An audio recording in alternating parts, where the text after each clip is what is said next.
your job. Ha ha ha. What's up, ladies and ladies? A couple days ago, a buddy of mine hired me to do a track, to play some guitar on a track of his. It's a hip-hop tune. Now, most of you guys know me as an acoustic guitarist and probably assume I just do work like, wishy-washy hippie things, singer-songwriters, blah blah blah. But I basically work in any genre that you want. You got the money, I'll do it. Anyway, I thought I'd take this opportunity to hit you up with a few tips on how to keep yourself hired as a session player if you want to get into this kind of work. You can basically break it down into 3 simple rules. Rule number 1, you're not the artist. 2, it ain't your track. 3, but be an artist and make it your track. Sounds weird? That's because it is. Anyway, number 1, you're not the artist. If you get hired to play behind somebody, you gotta remember your job is to enhance them. It's not your job to be the artist at this point. In this case, you're actually supporting them. Whatever their vision is, do that vision. Whatever their genre is, do that genre. What if you played a blues rock solo over John Coltrane's Giant Steps?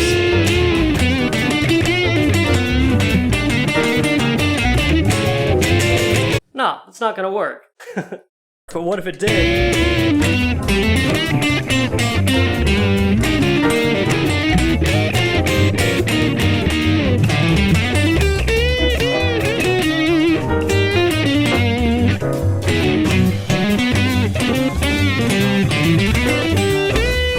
No, it's not gonna work. Or like, what if you were hired to play Eruption, but instead, you played bebop?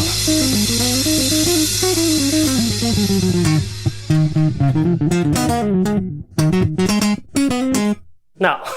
You see what I mean? Everybody's got a genre that's like their passion, but it doesn't necessarily fit the gig that they're hired for. And if you want to get hired a lot, you gotta be flexible. Cha-cha-fucking-cha!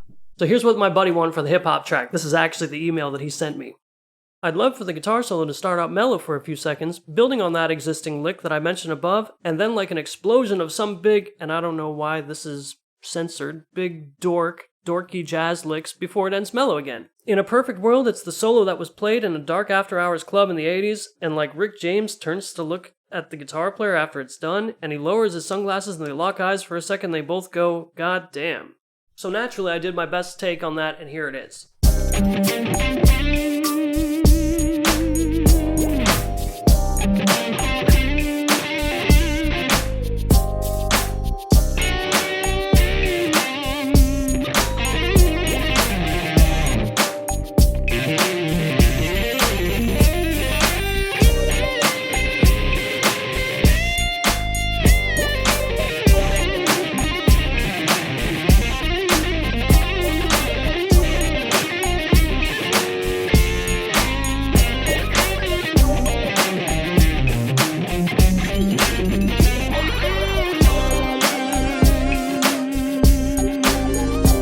So there's rule number 1.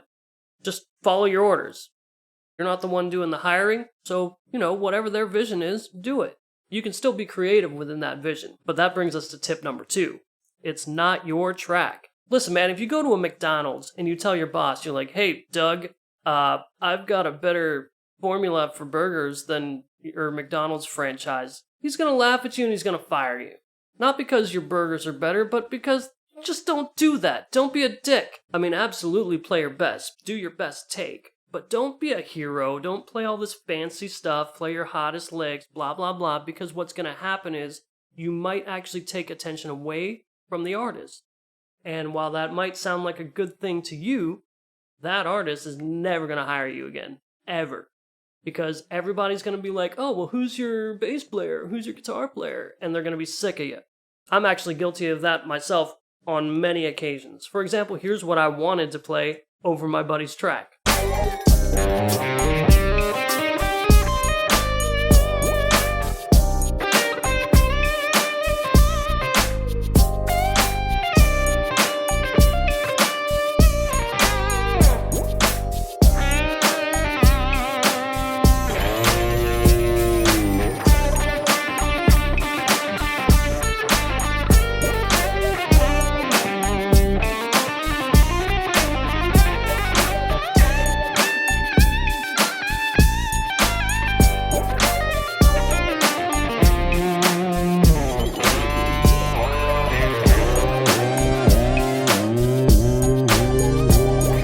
how that solo is completely different from the first one? That's exactly how I like to play when I'm in a project that I have artistic direction in. If I'm hired, I do not play like that. So that's rule number 2, don't hijack the track. Play to the track. By the way, if a fellow sideman on the gig, whether it's session or live, says you're outshining him, doesn't matter. Just go ahead and do it.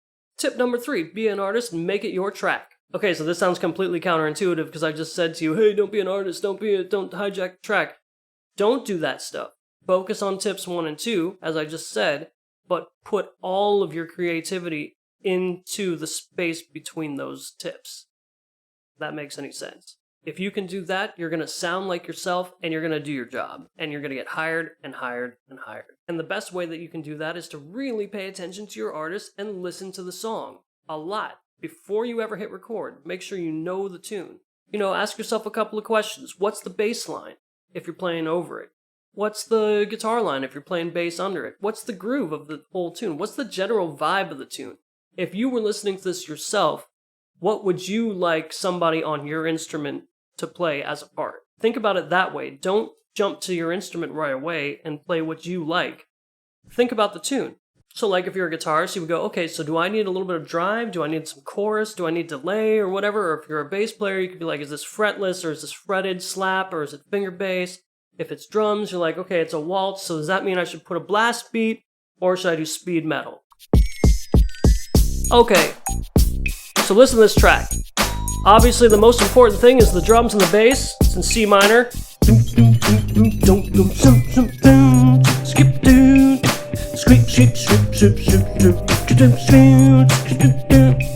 Right? Second most important thing is that the harmonies are all 9ths and 11ths. So I'm going to try to keep my lines around those tensions. But basically, I'm going to focus on those 2 things. And I'm going to do some kind of flourishes and whatever just to keep the listener active.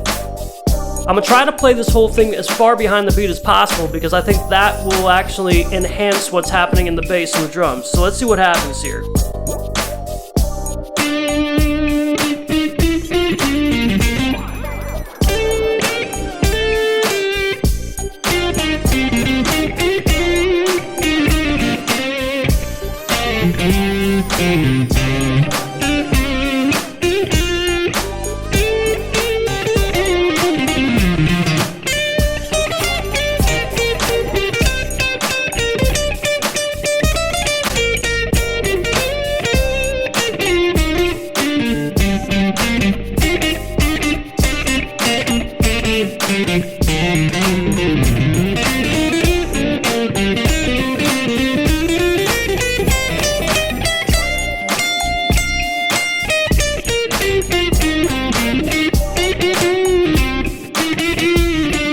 Anyway, you get the idea. Here's what I came up with.